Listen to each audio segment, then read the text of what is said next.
In this demo, we'll demonstrate capturing arguments. Regex features called capture groups and wildcards provide a very powerful argument for using regular expressions to capture arguments for our step definitions. So I've got my editor open here, and I'm in the capture arguments folder. And I've got a couple of features here. One's called ATM Deposit. The other one's called Shopping Cart. First, let's go over to our ATM Deposit feature. Okay, so I've set up my scenario, and here are my steps. Given the savings account has a balance of $1,000 and my checking account has a balance of $1,000, when I deposit $500 to my savings account, then $500 should be credited to the savings account and not the checking account. So the expected outcomes, and there's 3 of them here, will be expressed this way. So we're separating out the accounts. So it would be beneficial if we could capture the type of account it is and the amount. So let's look at the steps here. Okay, so here we are, given, and I'm using the W plus characters. So I'm escaping W, which means a word character, and plus means 1 or more times. So I'm going to capture that. That argument is going to be associated with account, and then I'm capturing the dollar amount, and that's going to be associated with balance. Then I create an instance variable called s_balance because this is a savings balance. And then in the second step, I have c_balance, and that's for checking balance. Then credit.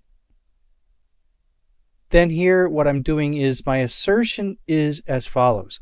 I'm going to expect that the credit amount is going to be equal to the amount that I capture in this step, and the account is going to be a savings account because after all, we're depositing to savings.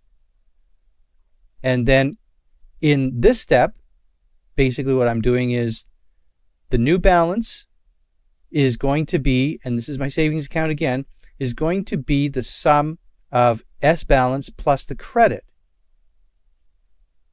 So I'm capturing the new balance here, and I'm equating that to the sum of these 2 values. And again, I'm expecting that the account is going to be savings. Then in the final step, I've got another couple of expectations here. I'm going to expect that the checking balance hasn't changed, and that is according to the step in the feature, as we can see here. So the balance of my checking account should still be $1,000, or should be $1,000. And so that's exactly what I'm expressing here. I'm capturing these values and sending those as arguments to the block, and then we can operate on them and express our expectations here. Okay, so let's go over to the terminal and let's run the ATM Deposit feature. So here I am in the capture arguments project, and I'm going to type cucumber features ATM_deposit.feature. Okay, so we have one scenario. It failed because one step failed. And why did it fail? Well, let's have a look here. So it failed in this step, and the balance in my checking account should be $1,000. So it's highlighting these. You can see those are a little bit brighter. Those are the 2 values that I captured. And it expected savings, but it got checking. So what's going on? Well, let's go and have a look.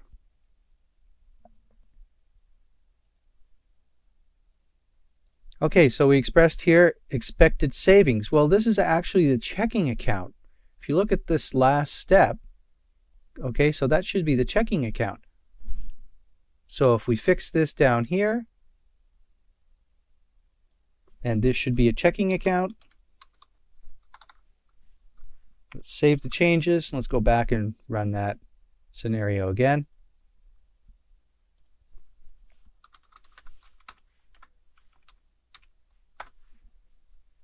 And there you can see it passed.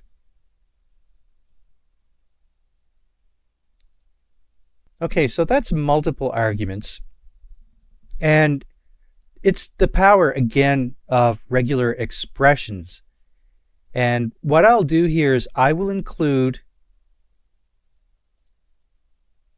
this little cheat sheet, which basically outlines the character classes and quantifiers. So for example, /D is a digit, /W is a word character, /S is white space. The capitalized versions are the negation of these values. So for example, capital D is a character that's not a digit. Then we have the period, which is any character except a line break. We have a non-capturing group, which means Cucumber will not pass the match as an argument to the block. We have the asterisk or a star, and that's a quantifier, and it means 0 or more times. The question mark, again a quantifier, means 1 time or no times, and that's useful for plurals, and we'll have a quick look at that shortly. And then we have the plus character, the addition character, and that's a quantifier. It means 1 or more times.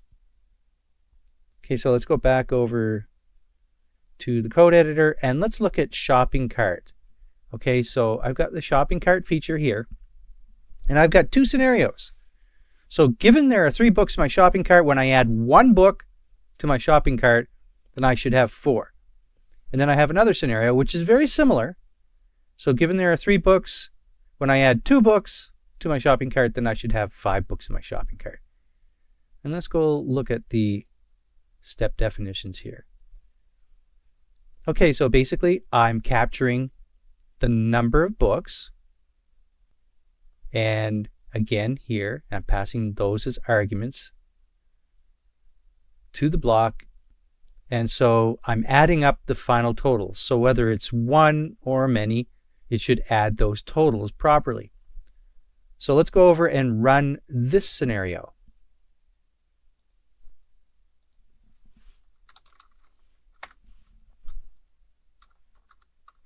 So Cucumber, features, and this one's called shopping cart. So let's run that scenario and see what happens. Okay, so we have 2 scenarios. One's undefined and 1 passed. And the reason why 1 was undefined, and you can see it up here, is because it says then I should have 4 books in my shopping cart. So that line failed for some reason. Why is that? Well, it tells us down here, gives us this code snippet. So when I add this number of books, oops, where's the S? Well, there is no S, because in the step itself, we specified when I add 1 book to my shopping cart, not books. So let's go back to the editor and have a quick look at that and see in the steps themselves. In that first scenario, I said when I add 1 book, and now in my step definitions, I'm specifying books in every case, because what I want to do, I want to be as flexible as possible. So I want to either add 1, 0, or as many books as I want. So how can I fix that? Well, I can use the question mark operator, because remember that means 1 time or no times. So if I use question mark in my description here, then that means that I could either have in my steps here books or book. So let's save this. And now let's go back over to the terminal, clear this up, and we'll run that scenario again. And lo and behold, it passed. So again, regex features called capture groups and wildcards provide us with such powerful arguments to use regular expressions, because we can capture arguments and be very flexible in our step definitions.